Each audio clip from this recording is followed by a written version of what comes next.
চুক্তিভিত্তিক বলেই ফেলনা নয়, চুক্তিভিত্তিক হিসেবেও আপনি গর্ববোধ করতে পারবেন। মহামান্য কলকাতা হাইকোর্ট এমনই কিন্তু রায় দিল। দর্শক, আগেই সুপ্রিম কোর্ট জানিয়ে দিয়েছিল সমকাজে সমবেতন দিতে হবে।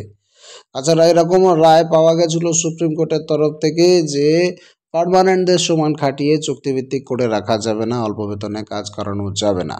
এবারে কিন্তু একটা মোক্ষম রায় বেরিয়ে এলো কলকাতা হাইকোর্টের তরফ থেকে, যে রায় আপনাকে চুক্তিভিত্তিক হিসেবেও গর্বিত করবে। বলা আছে কি আমরা অবশ্যই দেখব। অবশ্যই ভিডিওটিকে শেয়ার করে সকলকে জানতে সাহায্য করবেন। চ্যানেলে নতুন হয়ে থাকলে এরকমই রিলেটেড আপডেট পেতে চ্যানেলটিকে সাবস্ক্রাইব করে রাখবেন, ভিডিওকে লাইক করবেন, কমেন্টে আপনার মতামত জানাবেন।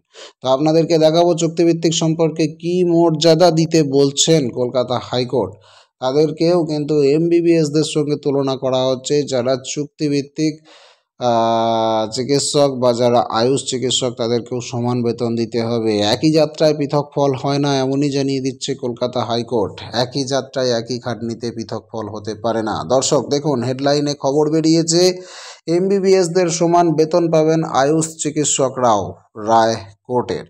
কি বলছে দেখুন দর্শক, শুরুতেই বলে দেওয়া আছে এক যাত্রায় পৃথক ফল আর নয়, ডাক্তারিতে যে কোনো শাখার গ্র্যাজুয়েট এক ব্র্যাকেটে থাকতে হবে, এমনই নির্দেশ দিয়েছে আদালত।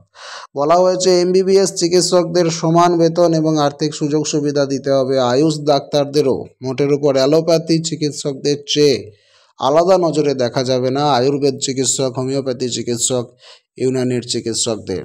তার সঙ্গে এটাও বলা আছে রাষ্ট্রীয় বালস্বাস্থ্য কার্যক্রমে কর্মরত আয়ুষ চিকিৎসকদের আবেদনে সাড়া দিয়েই কিন্তু এমন রায় দিয়েছে হাইকোর্ট। নির্দেশ পালনের জন্য স্বাস্থ্য দপ্তরকে 4 মাসের টাইম দিয়েছে এবং এই 4 মাসের মধ্যে তাদেরকে সমবেতনের আওতায় নিয়ে আসতে হবে।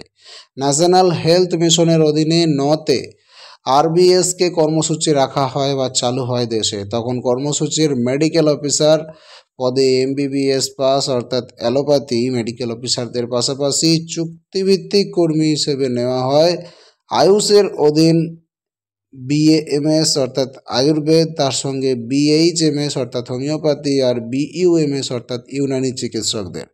সংখ্যায় বেশি যোগ দেন আয়ুর্বেদ চিকিৎসকরাই। কিন্তু দেখা যায় যে অ্যালোপ্যাথি মেডিকেল অফিসারদের মাসিক বেতন 40,000 হলেও আয়ুষ মেডিকেল অফিসারদের বেতন দাঁড়ায় মাত্র 25,000 টাকায়। আয়ুষ মেডিকেল অফিসারদের লাগাতার প্রতিবাদের পরেও কিন্তু এই ছবিটা মোটেই বদলায়নি। 2020 সাল নাগাদ রাজ্য স্বাস্থ্য দপ্তর আরবিএসকের অধীনে অ্যালোপ্যাথি মেডিকেল অফিসারদের কাজে যোগ দেওয়ার সময়কার মাসিক বেতন বাড়িয়ে 60,000 করা হয়, কিন্তু আয়ুষ চিকিৎসকদের মাসিক বেতন 32,000 টাকা দেওয়া শুরু হয়। সেই ঘটনার প্রতিবাদ জানিয়ে 2021 সালে হাইকোর্টে মামলা করেন 6 জন আয়ুষ মেডিকেল অফিসার। হাইকোর্টের দ্বারস্থ হন উত্তর ব্যারাকপুর পুরসভা, জয়নগর মাজিলপুর পুরসভা, তার সাথে সাথে দক্ষিণ নারায়ণপুর ব্লক হাসপাতাল, নোয়াপাড়া ব্লক হাসপাতাল, রাধানগর গ্রামীণ হাসপাতাল এবং খানাকুল গ্রামীণ হাসপাতালে কর্মরত আয়ুষ মেডিকেল অফিসাররা। আবেদনকারীদের পক্ষে সেই মামলারই সম্প্রতি রায় দিয়েছেন বিচারপতি রাজাশেখর মান্থা। শুধু রায় নয়, এ রায় চরম রায়, একেবারে বদলে দিয়েছেন পুরো ইতিহাস।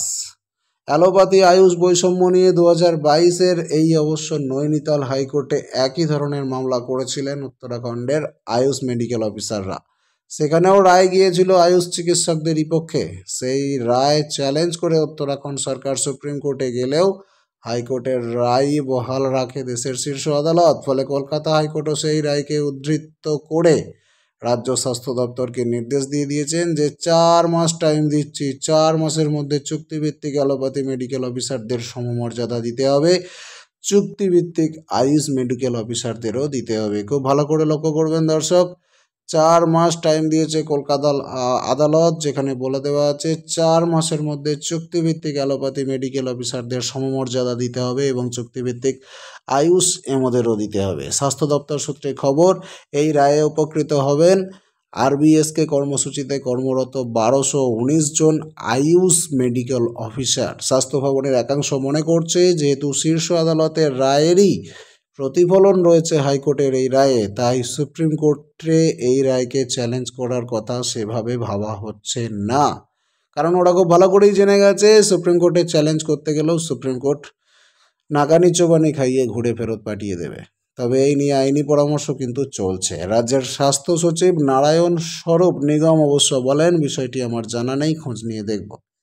স্বাভাবিকভাবেই আদালতের নির্দেশে খুশি আয়ুষ মেডিকেল ডাক্তাররা, মেডিকেল অফিসাররা। National Ayurveda students and youth অ্যাসোসিয়েশনের রাজ্য আহ্বায়ক কেশব লাল প্রধান বলছেন, অবশ্যই এটা একটা যুগান্তকারী ঐতিহাসিক রায়। এই রাজ্যে কর্মরত কন্ট্রাকচুয়াল সব প্রকারের আয়ুর্বেদ চিকিৎসকদের সমবেতনের ব্যবস্থা সুনিশ্চিত হোক। কেন্দ্রীয় সরকার যেখানে এই বেতনের 60% দিতে রাজি, সেখানে রাজ্য সরকারের এত সমস্যা কেন?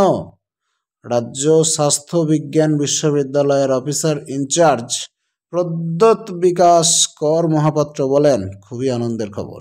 এই দাবি আয়ুষের সব শাখারই বহুদিনের, এতে পরিষেবারও উন্নতি ঘটবে। দর্শক, চুক্তিভিত্তিকদের আয়ুষ অফিসারদের সমমর্যাদা সমবেতনের এই যে সুখবরটি বেরিয়ে এলো, এটা চুক্তিভিত্তিক কর্মচারীদের সঙ্গেও লাগু হতে পারে বলে আশঙ্কা করা হচ্ছে এবং হওয়া উচিত বলে আমরা সবাই মনে করছি। দর্শক, আপনার কি মতামত? অবশ্যই কমেন্টে লিখে জানাবেন আপনার মতামত। পরবর্তী আপডেট পেতে চোখ রাখুন স্মার্ট দুনিয়ায়।